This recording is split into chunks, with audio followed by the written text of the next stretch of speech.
essa degenerescência, tá? O número de permutações, o número de anagramas da palavra estatística seria 48 vezes maior do que na verdade é. Se eu contar aqui, tipo, trocar o S de posição com o próprio S é um anagrama. E não é. É a mesma palavra. Então esse é um exemplo de permutação com elementos repetidos.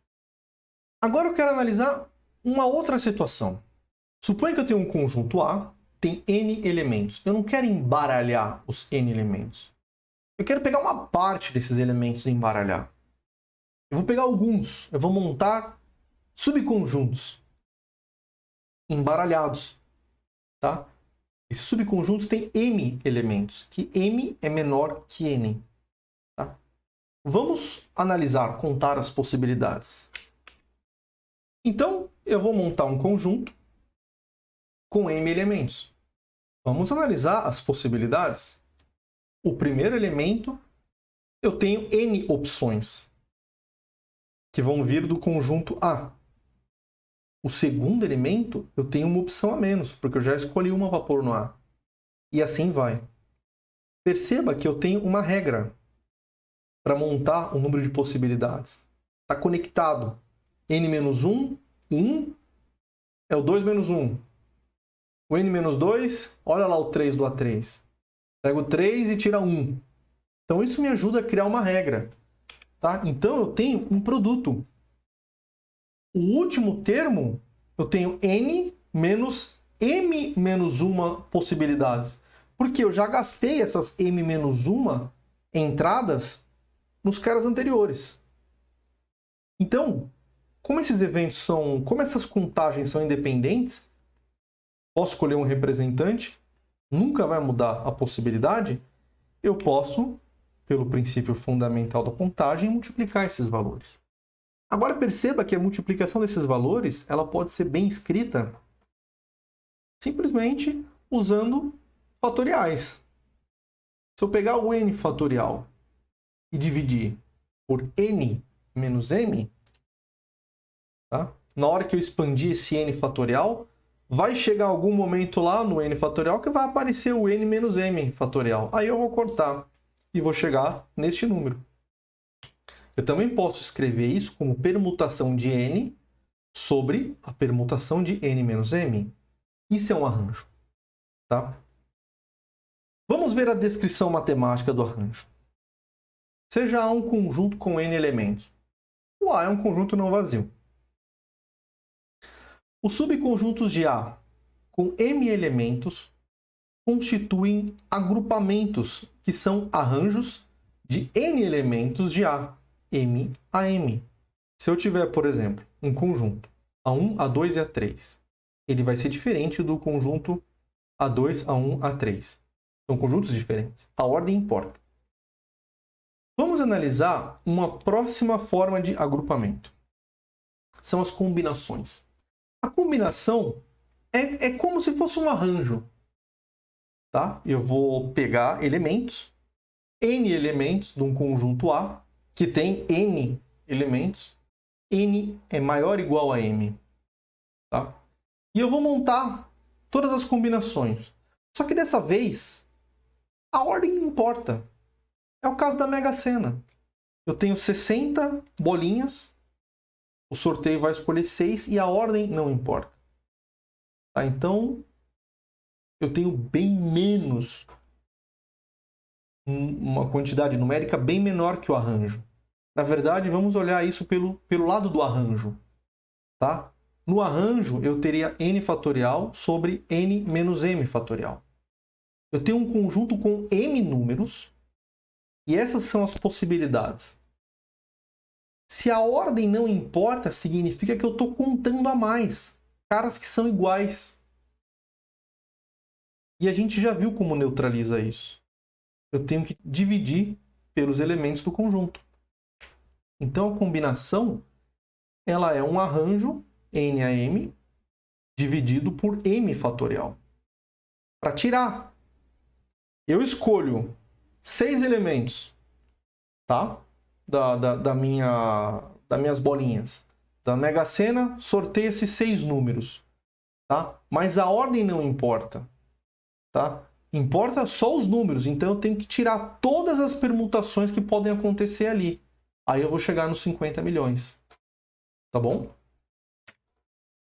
Vamos ver a implicação matemática, a descrição matemática disso. Combinações. Seja A um conjunto com n elementos.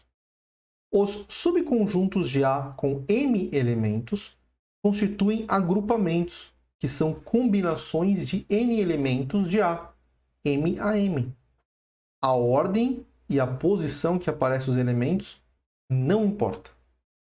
Então, eu descrevo uma combinação de n m a m com um arranjo de n m a m dividido pela permutação de m. Fazendo as contas, eu tenho essa expressão n fatorial sobre m fatorial, n menos m. Mas eu posso utilizar também essa nomenclatura, que é um parêntese n, m. Tá? Eu vou pegar n elementos e montar subconjuntos de m elementos, m a m. Tá? São vários conjuntos m a m. Cada um tem, é como se fosse 2 a 2, m a m. Tá bom? Combinações é um negócio interessante porque ela aparece no binômio de Newton. O que é o binômio de Newton? É a forma de você expandir esse polinômio. Tá? Então você tem x mais y elevado a n. Ele é dado por uma somatória que o coeficiente dessa somatória é a combinação linear de n a m. Você já deve ter visto isso num negócio chamado triângulo de Pascal. Vamos olhar aqui, rapidamente, no Wikipedia, o que é o binômio de Newton, se você esqueceu. Olha só, binômio de Newton. X mais y elevado a 1 é x mais y. X mais y ao quadrado. X ao quadrado mais 2 vezes x vezes y mais y ao quadrado. Esse 2 aqui, você está vendo, é uma combinação, tá? Olha só ao cubo. Olha os coeficientes. 1, 3, 3, 1. Olha aqui a quarta, os coeficientes. 1, 4, 6, 4, 1. Esses coeficientes, eles são combinações, tá? É aquela própria combinação. Aquela fórmula que eu mostrei, que na verdade é esta daqui, ó. Essa fórmula aqui, tá? Ela mostra que o binômio de Newton utiliza esse conceito, tá? Esse número também aparece no triângulo de Pascal. Você já deve ter visto isso na escola, tá? É simplesmente um triângulo numérico. Você começa com o número 1, aí você desce mais 2, número 1, e aí começa a regra. 1 mais 1 é igual a 2. 1 mais 2 é igual a 3. 1 mais 3 é igual a 4. Então, o elemento de baixo é sempre a soma dos de cima. Esses números que vão aparecer aí também são os próprios coeficientes do binômio de Newton. E existe um monte de informação importante nesse triângulo de Pascal. Ele guarda tanta informação, tem tanta coisa guardada aí, que você se arrepiaria, tá? Mas é uma forma meio ineficiente, mas é uma forma de você sempre saber abrir uma expansão de um binômio de Newton, tá bom? Vamos então para probabilidades, tá? Vamos cuidar então do assunto de probabilidades, que começa na próxima aula. Só para vocês verem aqui, ó, os coeficientes. No caso, n igual a 0 é 1, n igual a 1, 1, 1, 1, 2, 1, 1, 3, 3, 1, 1, 4, 6, 4, 1, tá? Repare que esses números são exatamente os coeficientes ali são as próprias combinações de n m a m ou n k k, depende de como é que você está escrevendo isso, tá? Então, isso é uma coisa muito importante. Depois, deem uma olhada no triângulo de Pascal. Eu acho que vai ser legal vocês verem isso aqui, é uma coisa muito interessante. Aqui, ó, a lei de formação. Ó. São os próprios coeficientes que nós utilizamos para fazer combinações e cálculos de combinatória. Tá bom? Vamos agora passar para a aula de probabilidades.